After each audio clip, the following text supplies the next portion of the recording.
गंभीरता से अध्ययन करूं। हमारे कौशिक जी ब्राह्मण है, सनातन ब्राह्मण है, कौशिक परिवार अच्छे कुल के ब्राह्मण है, और उन्हें लोग कहने लगे, सब सुन लो, मैंने इसलिए कह दिया, मेरे कान में बात आई थी। और यहां पर क्या है, देने की भी बात आती है।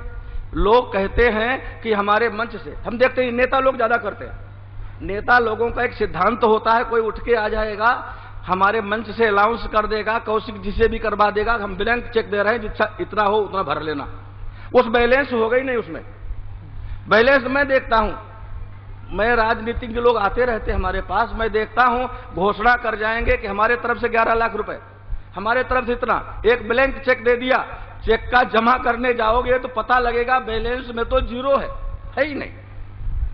घोषणा हो गई, उनका नाम हो गया।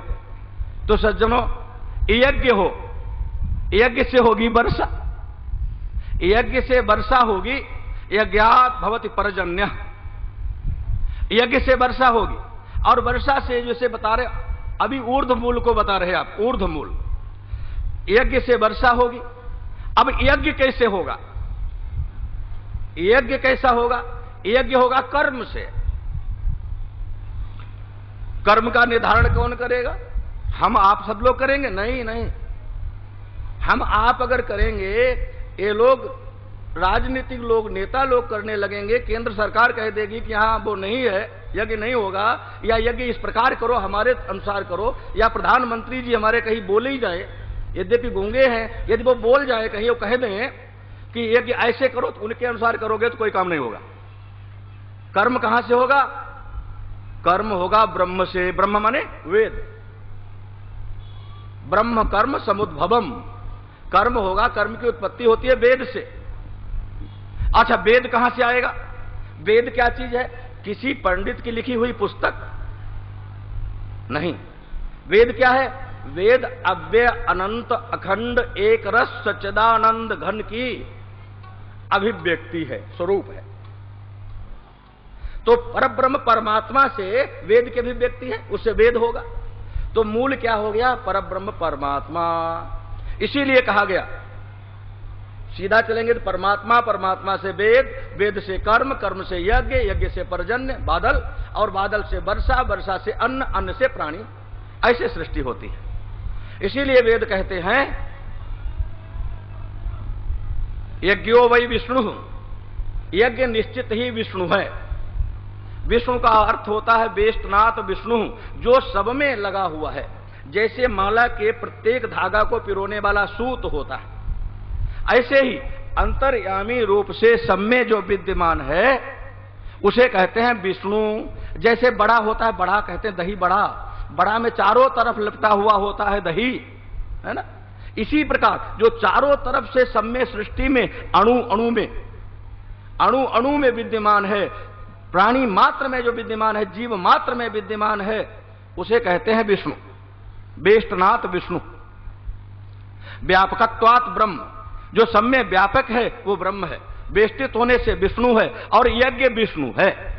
भगवान विष्णु की अगर उपासना करनी है, यदि आपको सृष्टि को सही संचालन करना है, यदि सृष्टि को सुखमय देखना चाहते हैं, यदि आप इस सृष्टि बराबर चलती रहे, संतति संपत्ति बराबर होती रहे, कोई रोगी न हो, कोई दुखी न हो, पर्यावरण संतुलित बना रहे, प्रदूषण मुक्त सृष्टि हो जाए, तो आपको यज्ञ करने पड़ेंगे, और वो वैदिक यज्ञ करने पड़ेंगे। घर माने मनमाने से काम नहीं चलने वाला।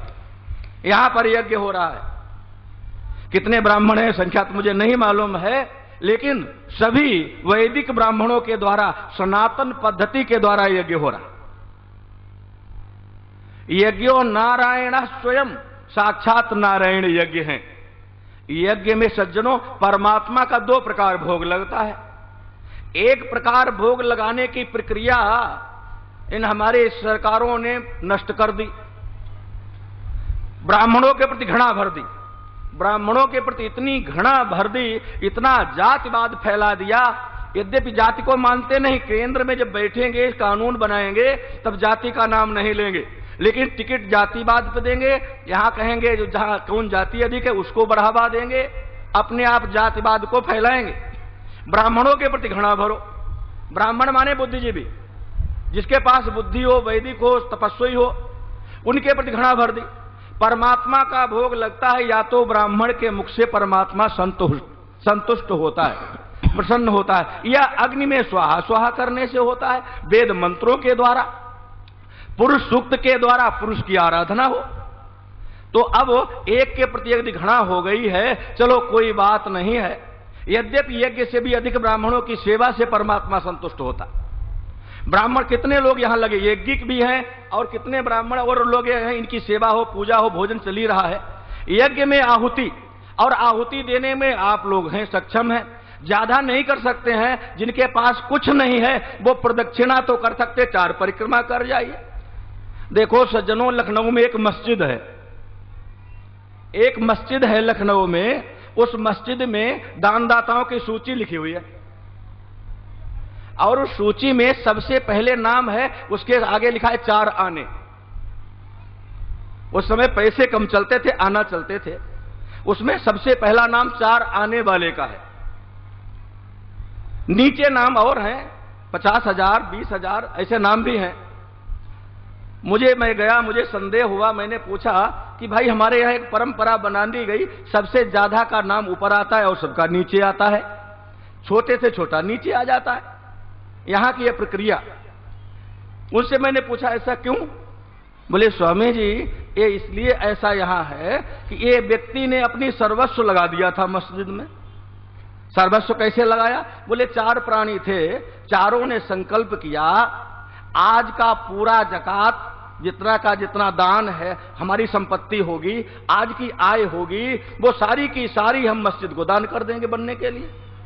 तो उन्हें बेचारों को 4 आना मिलते थे, चारों को, और उसी को लाकर आना से रोटी बनाते खाते थे। तो एक दिन नहीं 2 दिन भूखे रहना पड़ा उनको, लगभग 36 घंटे भूखा रहना पड़ा चारों को। उन्होंने वो पैसा दिए, इसलिए उनकी इतनी बड़ी संपत्ति किसी ने दान नहीं की थी, उनका नाम ऊपर। तो कहने का आशय है आप ज्यादा नहीं कर सकते हैं यज्ञ के लिए। अभी कौशिक जी महाराज कह रहे थे कि तिल की कोई कमी नहीं, तो यज्ञ जहां होता है वहां कमी नहीं होती। जौ चावल की कमी नहीं, अनाज की कमी नहीं, क्यों अन्नपूर्णा वहां विद्यमान होती है। भगवान भोलेनाथ जहां विद्यमान है, अन्नपूर्णा उनका साथ छोड़ नहीं सकती, और जहां अन्नपूर्णा है वहां अन्न की कमी कभी हो नहीं सकती। अन्नपूर्णा के उपासक के पास कोई किसी प्रकार की कमी आ नहीं सकती। तो इसलिए वो तो कमी नहीं, लेकिन हमारा सबका दायित्व होता है, हमारा सबका एक दायित्व होता है जहां यज्ञ होता हो। एक शब्द और भी कहा गया शास्त्रों में, नास्ति यज्ञ समो रिपुः। यज्ञ जितना बड़ा मित्र है उतना बड़ा शत्रु भी है। शत्रु कब हो जाता है? देखना आप, जितने ये विरोध करते घूम रहे इस समय, इनकी क्या दुर्दशा हो आप देखना। जो इस यज्ञ का विरोध करने वाले होंगे, आगे नेता हैं तो चुनाव 14 में आने वाला है। अगर वैसे लोग हैं तो उनके ऊपर दूसरी समस्या आने वाली है। यज्ञ का जहां विरोध होगा, यज्ञ में यदि अनाज की कमी हो गई, अनाज की कमी पड़ गई, तब क्षेत्र की समस्या हो जाएगी। यज्ञ में कभी मना नहीं किया जाता, आओ आओ भोजन करो, यह नहीं कहा जाता खत्म हो गया, नहीं नहीं शब्द बोला जाता। इसीलिए कौशिक जी कह रहे हैं हमारे पास बहुत सामग्री, आओ सब लोग आओ। यज्ञ में कमी हो गई ऐसा नहीं बोला जाता। तो अनाज की जैसे भी हो, थोड़ा थोड़ा, अरे 2 किलो 4 किलो करेंगे, और इतने लोग लाखों की संख्या में हैं, बहुत हो जाएगा। यदि सब लोग 100-100 रुपए लगा देंगे, यज्ञ में चढ़ा देंगे एक दिन के खर्च के लिए, तो यज्ञ ये इतना क्या, वैसे ही यज्ञ हमारे समझ में बहुत बड़ा आयोजन है। तो और एक किसी को कहने की आवश्यकता नहीं, और सभी लोगों का पैसा होना चाहिए। मैं तो ये सोचता हूं इस यज्ञ में वो गरीब से गरीब जो 50 रुपए रोज पैदा करता है अथवा 15 रुपए रोज पैदा करता है, वो एक पुड़िया खाना छोड़ देगा 3 रुपए की, वो 3 रुपए देगा, तो उसका भी योगदान बहुत बड़ा होगा। और यज्ञ में सभी का पैसा लगना चाहिए, ऐसा कोई व्यक्ति ना रह जाए कि हमारा तो पैसा नहीं लगा। अरे बिल्कुल पैसा नहीं है तो 4 परिक्रमा करके झाड़ू तो लगा सकते हो, 1 लाके झाड़ू, आधा घंटा सफाई तो कर ही सकते हैं। ये सेवा, शारीरिक सेवा तो कर ही सकते हैं। इस यज्ञ में पानी तो पिलवा ही सकते हैं। अनाज की सभी का पैसा लगना चाहिए। और जितने भी लोग हैं सबको बुला के लाना चाहिए कि 2 मिनट जरूर समय निकालो, अपना भगवान की कथा का श्रवण करो और यज्ञ नारायण की कम से कम 4 प्रदक्षिणा करो। करना तो 108 चाहिए, 108 प्रदक्षिणा करो और अपनी कामना पूरी करो। जो कामना हो, जो वासना मन में है, उस वासना को लेकर यदि यज्ञ की 108 प्रदक्षिणा रोज करेंगे तो निश्चित ही आपकी वो भावना, वो वासना की सफलता होगी, इसमें कोई संदेह नहीं। क्यों? यज्ञ नारायण स्वयं, साक्षात नारायण है। हजारों मंत्र, सैकड़ों पंडित बैठे हुए मंत्रों का उपचार कर रहे हैं, उच्चारण कर रहे हैं, तो आपकी कामनाएं सफल होंगी। तो प्रदक्षिणा करो। और भगवान ने अगर दिया है, द्रव्य दिया है, तो हृदय खोल के, जैसा कन्या के विवाह में करते हैं, जैसे अन्य व्यवस्थाओं में करते हैं, ऐसे ही इस यज्ञ के लिए लगिए। तो यज्ञ जहां भी होता है अन्न की कमी नहीं होनी चाहिए, पैसे की कमी नहीं होनी चाहिए। मंत्रों की जिम्मेदारी तो आचार्यों पे होती ही होती है। ब्राह्मणों की कमी नहीं होनी चाहिए, उनकी सेवा की कमी नहीं होनी चाहिए और दिव्य संत महापुरुषों को वहां आते रहना चाहिए, उनको बुलाते रहना चाहिए, उनके दर्शन। देखो यज्ञ के ब्याज से कितना लाभ हुआ। यज्ञ यहां हुआ, यहां यज्ञ हुआ, उस यज्ञ के प्रभाव से कौशिक जी ने आपको कथा का श्रवण कराया। जहां तक भगवान के नाम की आवाज गई वहां का प्रदूषण दूर हुआ, पवित्र हुआ। यज्ञ का धुआं जहां जहां गया होगा वहां वहां का पर्यावरण शुद्ध होगा और वहां वहां का प्रदूषण मुक्ति होगी। और वहां देखना वर्षा भी अच्छी होगी, वहां वर्षा भी अच्छी होगी। और ये भी देखना कि वहां पर आप देखेंगे अनाज की पैदावार भी अच्छी होगी। और ये भी देखें वहां सुख समृद्धि उतने क्षेत्र में अच्छी रहेगी। ये प्रत्यक्ष है, मैंने रायपुर में एक बार कराया था ये कार्य, तो मैंने देखा था वहां की क्या स्थिति बनी थी। तो सज्जनों, इस प्रकार से हम यज्ञ के लिए जितना हो, जो कुछ हो, जैसे हो वो करें। तदुपरांत इसके ब्याज से देखो आपको भगवान शंकराचार्य के दर्शन हुए। मैं आपको बता दूं, हमारी 4 पीठे कौशिक जी ने जैसा कहा, हमारी भगवान शंकराचार्य ने हिंदुत्व के रक्षा के लिए 4 पीठे बनाई।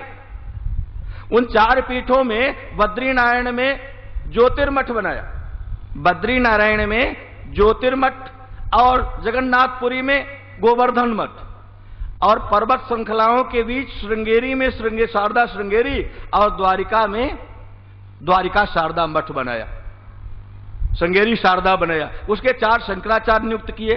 तो हमारे समझ में हमको ध्यान है, एक शंकराचार्य का मैंने देखा, एक शंकराचार्य यहां पधारे हुए थे। ये विवाद नहीं, कौन क्या कहता है, विवादों को नहीं लेना चाहिए। यथार्थ में वासुदेवानंद जी शंकराचार्य हैं, ज्योतिर्मठ के शंकराचार्य हैं। यथार्थ में कौशिक जी कोई गलत कार्य नहीं करेंगे। ऐसा नहीं कहेंगे कि किसी को हमको बताया, उन्होंने सीधे कह दिया उत्तराधिकारी हैं। अगर वो कह देते ये गोवर्धन के शंकराचार्य हैं तो शायद आप जानते या न जानते, वो झूठ का अवलंब क्यों लेंगे। उन्होंने कह दिया कि वासुदेवानंद जी यहां आए, अन्य अन्य महापुरुष आए, हमारे भारत की विभूति श्री सत्यमित्रानंद जी महाराज के 3 शंकराचार्य यहां आ चुके हैं, और चौथे का उत्तराधिकारी मैं यहां प्रतिनिधि मैं हूं। ताली बजाओ। 4 शंकराचार्य के लगभग आपके सामने यहां आ चुके।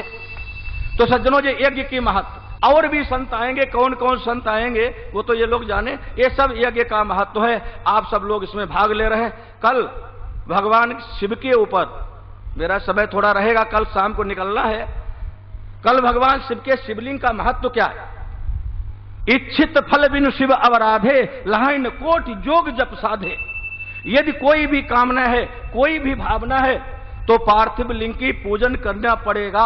आज भी जहां वैभव देखा जाता, जहां सुख समृद्धि देखी जाती, ये वशिष्ठ के शब्द हैं, हमारे शब्द नहीं, विश्वामित्र के शब्द हैं, ये ऋषियों के शब्द हैं, तुलसीदास के शब्द हैं कि जब इच्छित जहां कामनाएं देखी जाए तो निश्चित एक कल्पना की जाती है, इसने शंकर जी की आराधना की होगी, अवश्य में आराधना की होगी। संसार का कोई ऐसा कार्य नहीं है जो भगवान शिव की आराधना से न हो सकता हो। और सज्जनों, ये तो क्षेत्र ही भगवान शिव का है।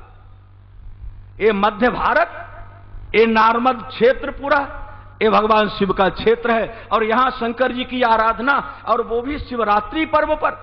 शिवरात्रि के तो व्रत के लिए ही इतना कह दिया गया है, जो शिवरात्रि का व्रत रहेगा उसकी 21 पीढ़ी, आगे की 21 पीछे की ये तरती हैं और स्वयं भगवान के शिवलोक को प्राप्त कर लेता है।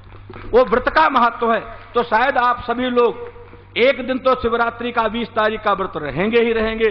फलहार की व्यवस्था कौशिक जी महाराज और हमारे मंत्री महोदय श्री बिसेन जी, गौरी शंकर जी करा ही रहे हैं। सब लोग फलहार की व्यवस्था ये लोग कराएंगे। मंत्री महोदय, इनका दायित्व भी बनता है। भारत सरकार मध्य प्रदेश सरकार के मंत्री हैं। अच्छा जी, बहुत बहुत आशीर्वाद।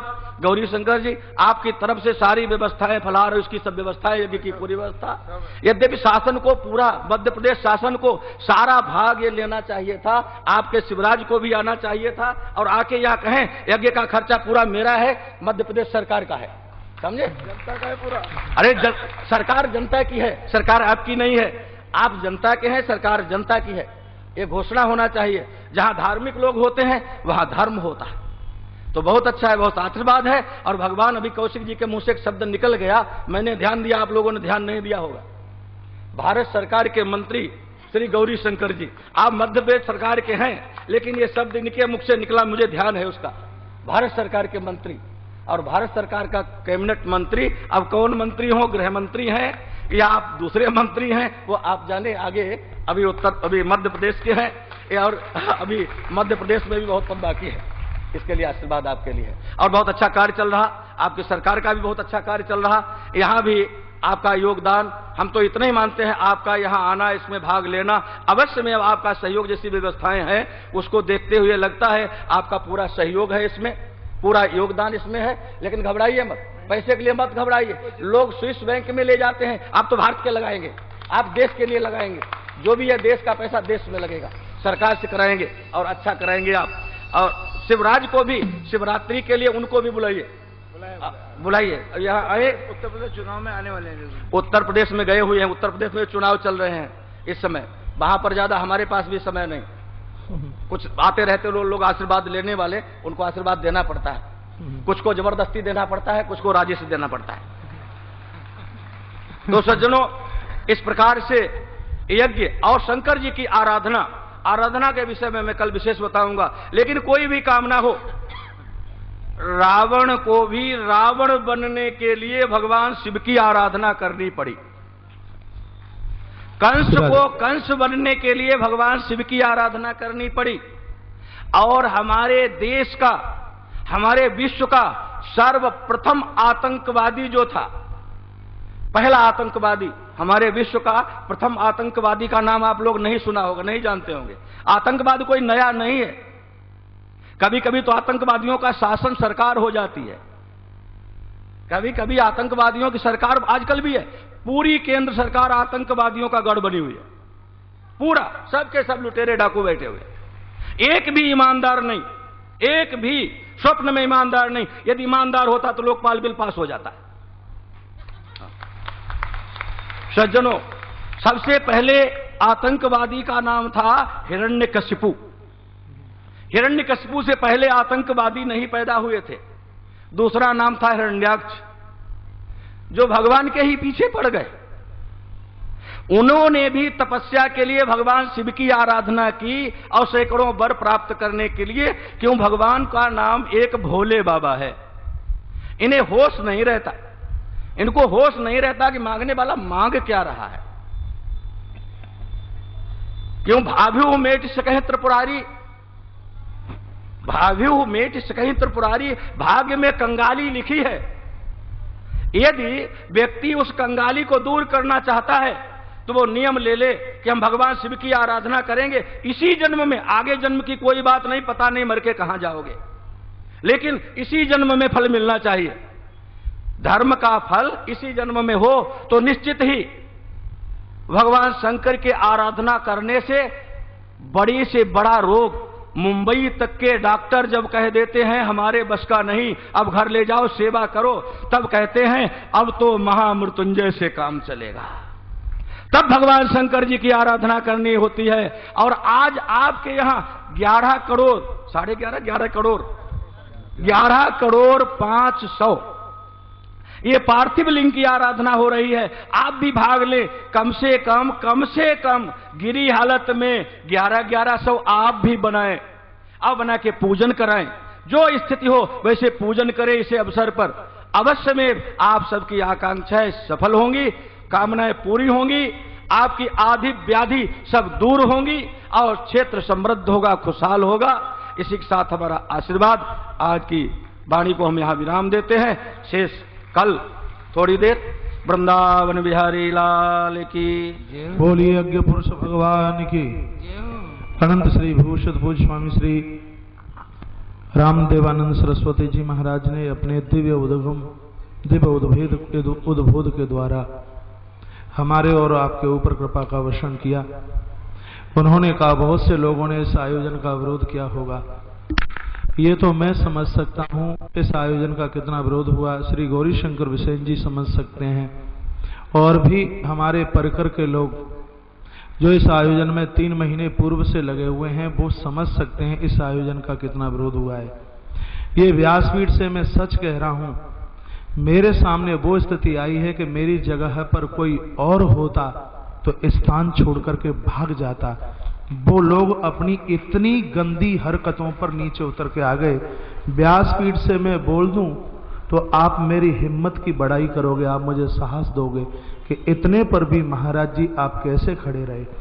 भाऊ को मैंने चर्चा की, भाऊ ऐसी ऐसी बात है, तो भाऊ ने कहा महाराज श्री जी हाथी जाता है और स्वान भौंकते हैं, आयोजन बहुत बढ़िया होगा, तन से मन से और धन से दोनों हाथ उठा करके कहता हूं मैं और मेरा परिवार आपके साथ में है। कुछ मेरी मजबूरी है, सरकार की सब व्यवस्थाएं मुझे देखनी है, मैं समय शरीर से ना दे पाऊं, लेकिन मेरी हर चिंता, मेरा हर चिंतन आपके साथ में है। तो यदि मैं यहां से ये कह दूं तो अतिशयोक्ति नहीं होगी।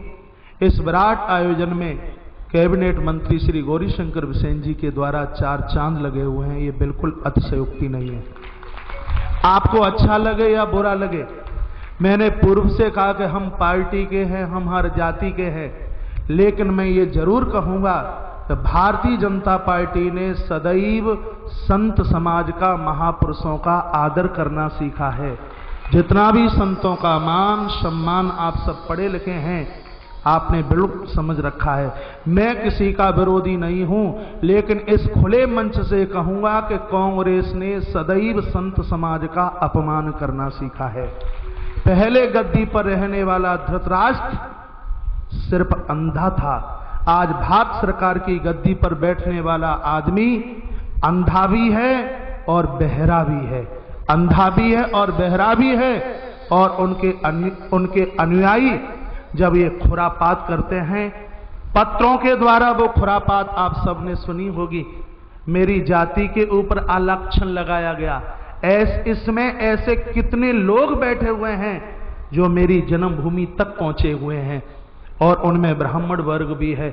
मैं विरोध नहीं करता, मैंने व्यासपीठ से कभी भी किसी का अपमान नहीं किया, लेकिन मैं उस महान भाव के लिए कहना चाहूंगा, यदि वो ब्राह्मण है तो मुझे ब्राह्मण के 10 गोत्रों का नाम बताए। यदि मैं ब्राह्मण हूं तो ब्राह्मणों के 750 गोत्रों का वर्णन श्रवण में सुनाऊंगा, मुझे रात्रि को 8:30 बजे वो मिल लें। इस आयोजन का इतना विरोध हुआ, लेकिन सबसे ज्यादा मैं धन्यवाद इस बालाघाट जिले की उस जनता को करूंगा जिन्होंने हमारे इस संकल्प को आज दिन दूना रात्रि चौगने के रूप में उबार करके रख दिया है। इतना आनंद आ रहा है। भविष्य में मैं बालाघाट आऊं या ना आऊं ये मैं नहीं कह सकता, लेकिन बालाघाट की जनता को हृदय से इतना इस व्यासपीठ पर बैठकर प्रभु के चरणों में अर्जी लगा करके जाऊंगा कि आप सब दिन दूना और रात्रि चौगने के रूप में उभरे। परमात्मा के चरणों में ये मेरी प्रार्थना होगी। मैंने इस व्यासपीठ से बात कही है कि भविष्य में मैं बालाघाट आऊं या ना आऊं, आप विचार कर लेना कितनी जबरदस्त घटना घटी होगी, तब मेरे मुंह से ये वाक्य निकला होगा। ये बात कोई साधारण नहीं है। इन आह्वानों को सुनकर के मैं पीड़ित हूं। इस आयोजन की बदनामी के लिए वाई पोस्ट द्वारा पर्चे बांटे गए, पत्र बांटे गए, लेकिन जिसका आयोजक स्वयं भगवान कोटेश्वर नाथ रहा हो तो वहां क्या बिगड़ सकता है। आज संकल्प अपनी पूर्णता की तरफ है। एक बार फिर मेरी 21 तारीख को गर्जना होगी कि तुमने रोकने की बहुत कोशिश की, लेकिन हम अपने इस संकल्प में पूर्णित हुए हैं। मैं बात 21 तारीख को करूंगा उन महानुभावों से जिन्होंने खुरापाती की है। उनके दरवाजे पर नहीं जाना, उन्हें टेलीफोन नहीं करना, जवाब बाद से दिया जाएगा। तो मैं एक बार पुनः इस बात के लिए मैं निवेदन कर दूं, आप सभी के द्वारा इतना बड़ा मिला हुआ सहयोग, जहां बिल्कुल बालाघाट की धरती तीर्थ के रूप में है, इतना बढ़िया लग रहा है, इतना आनंद लग रहा है। मुख्य जजमान और श्री संयोजक श्री गौरीशंकर बिसेन जी तो नीम की ईंट में है ही, लेकिन दोनों हाथ उठा करके कहता हूं आपके भी सहयोग में किसी भी प्रकार की कोई कमी नहीं है, क्योंकि ऐसे विराट आयोजन जनशक्ति के बिना हो नहीं सकते। 25-25, 30 हजार लोग शिवलिंग निर्माण कर रहे हैं, भरे पांडाल में आप कथा सुन रहे हैं। देना तो बहुत कुछ चाहता हूं, सिर्फ भगवान की कृपा के लिए एक अर्जी लगाना, इसके अलावा और मेरे पास में कुछ भी नहीं है। आप दिन दुना रात्रि चौगने के रूप में उभरें, परमात्मा के चरणों में मेरी यही प्रार्थना होगी। उल्टी पुल्टी बातों को सुनकर के आप अपनी श्रद्धा को मायूस ना करें। जैसे आप आयोजन से जुड़े हुए हैं, वैसे ही आयोजन से कंधे से कंधा मिला करके आप इस आयोजन को आकाश की ऊंचाई और सागर की गहराई दें। बस यही प्रार्थना आपके चरणों में। ओम शांति ही शांति ही शांति है। एक बच्चा हमारे पास है, संतोष रामपायली वाले आकर के अपने बच्चे को ले जाएं। बच्चे को नीचे सीढ़ी की तरफ ले जाइए, ले जाइए, आ जाए भाई। रामपायली वाले संतोष, आपका बच्चा है, आके ले जाए, बच्चा रो रहा है, नीचे ले जाओ। मैं आज आरती के लिए मुख्य जजमान हमारे, जिन्होंने पूरी इस राम कथा की कमान को संभाला है, मेरे भाई कमलेश अग्रवाल जी और हमारी बहन ज्योति अग्रवाल जी से आग्रह करना चाहूंगा कि आकर के आरती का प्रज्वलन करें, क्योंकि पूरा दायित्व इस महायज्ञ का इन्हीं दोनों पति पत्नियों ने संभाला है। यदि शायद ये इतने आगे नहीं होते तो हमारी पूजा विधिवत नहीं होती। ये पूरे विधिवत इस व्रत में, इस महाकथा में पूरी सारथी की भूमिका में मैं उनका किन शब्दों में से अभिनंदन करूं, मेरे पास शब्द नहीं है। लेकिन मैं उनसे निवेदन करना चाहता हूं कि जो हमारी आरती होती है उसकी व्यवस्था को आकर के संभालें। मैं एक बात बताना चाहता हूं, गुरुजी ने जब परसवाड़ा में संकल्प अपने मन के भाव 11 करोड़ पार्थिव शिवलिंग महायज्ञ, मुझे तो बोलते भी नहीं आता, जब कहा तो मैं समझा गुरुजी का कुछ होगा भाई, ओम नमः शिवाय, ओम नमः शिवाय, मैंने हाँ कह दिया, रेखा भी थी। फिर हम एक सहकारिता के सम्मेलन में गए थे, महाकालेश्वर की नगरी उज्जैन, तो वहां गुरुजी ने कहा, मैंने कहा। लेकिन इसके बाद जब हम कमलेश भैया क्या गोदिया में बैठे, तब पता चला कि यज्ञ नहीं है, यहां तो ब्रह्मा विष्णु महेश अवतार लेने वाले हैं, ऐसा महान यज्ञ। और जिस स्थान पर सृष्टि के निर्माताओं का दिव्य स्वरूप विद्यमान हो जाए, वहां कहां किसी चीज की कमी रहे। मैं पुनः कमलेश अग्रवाल जी और पूरे अग्रवाल परिवार